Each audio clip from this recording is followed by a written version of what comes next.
Countless Hollywood movies and TV series have been shot in the Czech Republic in the last 2 decades. Casting director Nancy Bishop, who moved to Prague in 1994, has worked on many of those projects, from the Bourne Identity to Mission Impossible 4 to the as yet unreleased Child 44. We began our tour of her Prague at Náměstí Míru, a square close to where she lives. As Bishop and I spoke, a passerby tinkled the ivories on a free piano meters from where we were sitting. It's one of the few squares in Prague where you can actually see the cathedral, I have to say, because of the way Prague was built. There's always things built in front and on top of other things. And it's like, St. Vitus, when you think of that, you really can't see it until you're right next to it. It's really hard to get a picture of it, actually, unless you're in a helicopter. So, yeah, it's a nice, wide open square. You can see the church. I'm embarrassed. I don't know what this church is called. Do you know what it's called? St. Ludmila's. Okay. Bravo. Okay. St. Ludmila. Also, I love it that it really changed it for me when they put this piano here. And I don't play or anything like that, but it's just cool to be walking through the square and somebody's playing, and it just all of a sudden I feel like I live in this really cool place. How would you characterize in general this area of Prague? Well, it's very monumental. This is there's some beautiful landmark buildings here. I mean, this is known as one of the nicest areas in Prague, and the living areas. There's a lot of green, there's a lot of parks, there's a lot of theaters. Like we can see the Vinohradské divadlo here, which is a very monumental theater right here on Náměstí Míru.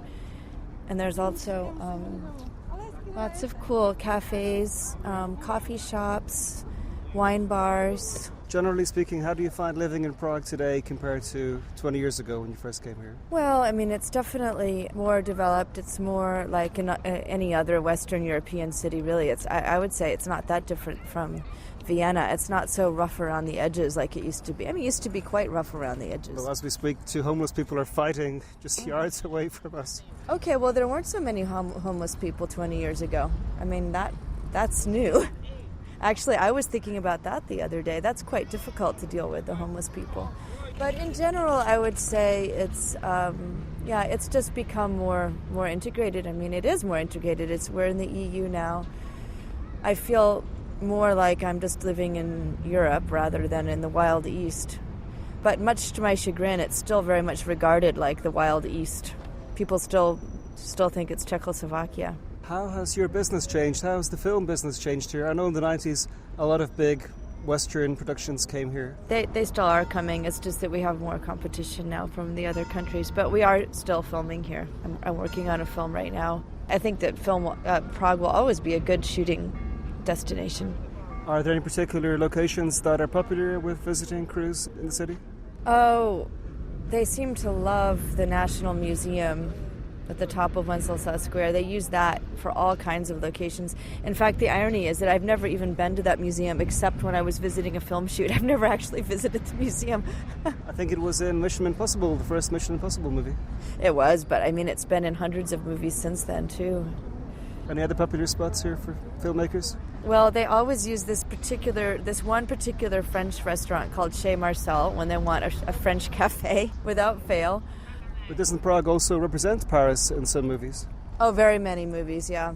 But actually, it's doubling as London in the film that I'm working on now. So and then one of the first movies I ever worked on was Dune, which was, of course, science fiction, and that was all studio. Nancy Bishop runs her casting business from a grand location, the Kolovrat Palace on Ovocný trh in Prague's Old Town. As she fills me in on the history of the 17th century building, blood-curdling screams are occasionally audible. A theatre group are rehearsing in a large room across the corridor from Nancy's office. It's originally from the Kolovrat family, and it was part of the National Theatre complex for many years and was restituted after the Velvet Revolution back to the family, but the family was still using the building or cooperating with the National Theatre, let's say. And in the attic here we have a theatre, and so that was one of the National Theatre venues. And it's been gradual, but in the past year they've been in the process of handing it over to the Prague Shakespeare Company, which is an English language company, professional company here in Prague that does Shakespeare and other things. It's a fabulous building. It must be a great place to come to work every day. I'm very lucky, yes. I'm lucky to be friends with the Prague Shakespeare Company, and they sublet to me at a very reasonable rate. So yes, it's very inspiring to be here. It's a beautiful building. I mean, it's a palace, so I love having an office in a palace, but also it's very inspiring to be around these actors and the community of people, and it's a fun, vibrant atmosphere. Are there any drawbacks to working in such an old building as this? Oh, it's been renovated. It's been renovated so well. There really aren't very many drawbacks. There's also the theater club in the basement here, which Prague Shakespeare Company has taken over, and they haven't had their official opening yet, but it's something to watch out for. It's a nice place to go and get a glass of wine before a performance. Drawback, I mean, sometimes it's a little bit noisy with the actors rehearsing, but that's par for the course. Across the street from here is the Estates Theatre, and I was wondering if you, in your job, spend a lot of time in Czech theatres. Do you go to Czech plays? I do. I haven't been as much as I'd like to in the last year because I'm traveling all the time. But yes, of course, I try to see what's going on. I mean, there's an excellent production there of Havel's Garden Party, for example, that I would recommend. You first came to Prague to direct at the Black Box Theatre Company in the 90s. What state is English language theatre in here today in Prague? Well, I mean, it's blossoming, it's blooming. There's tons of theatre in English here. I mean, of course, this company is, in residence here and is producing all the time, the Prague Shakespeare Company. And then there's two others. There's one called Blood, Love, and Rhetoric, and there's one called Prague Playhouse. So there's lots going on in English. Frankly, I'm surprised that there's a market for that many theatres in English in Prague. Well, I think that there are times when they're struggling for audiences, but it's really high quality now. It's higher quality than it's ever been before. So it's definitely worth making the effort to see it. How did you find working here when you first came here in the 90s with the Black Box Theatre?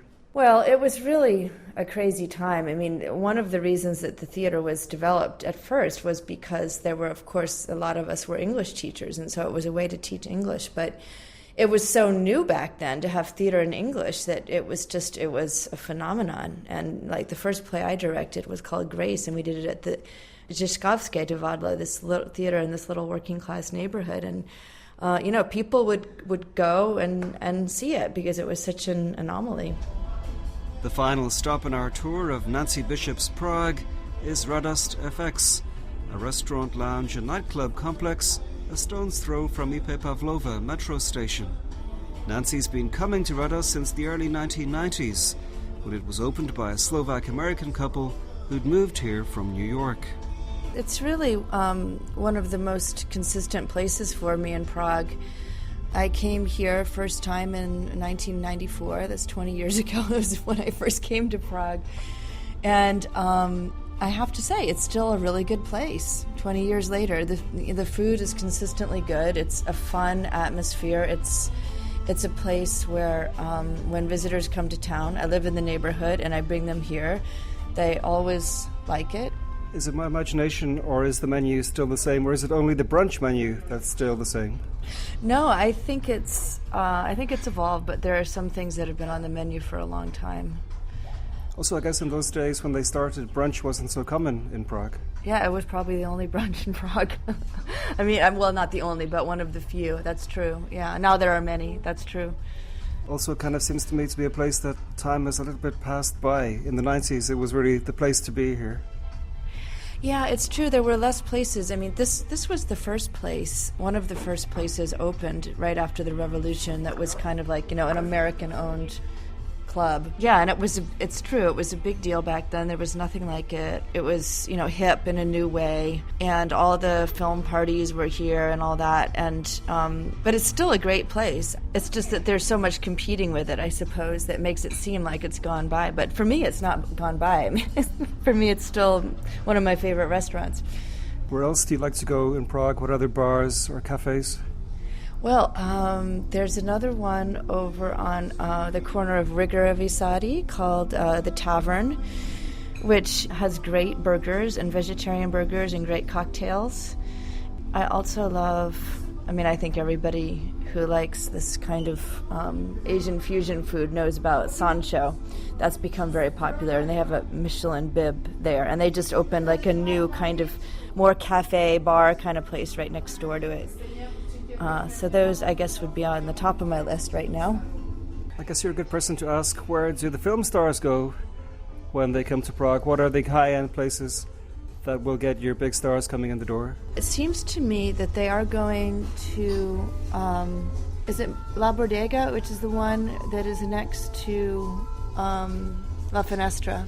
I think that's very popular. I know when I was working on Crossing Lines, that's where they were going, like Donald Sutherland and those guys. Although we're not shooting that here anymore, so but that seems to be a popular one. And I think Sancho, they're going to. I think they go to the Savoy as well. Ian Willoughby's guest in that edition of My Prague was the US casting director Nancy Bishop.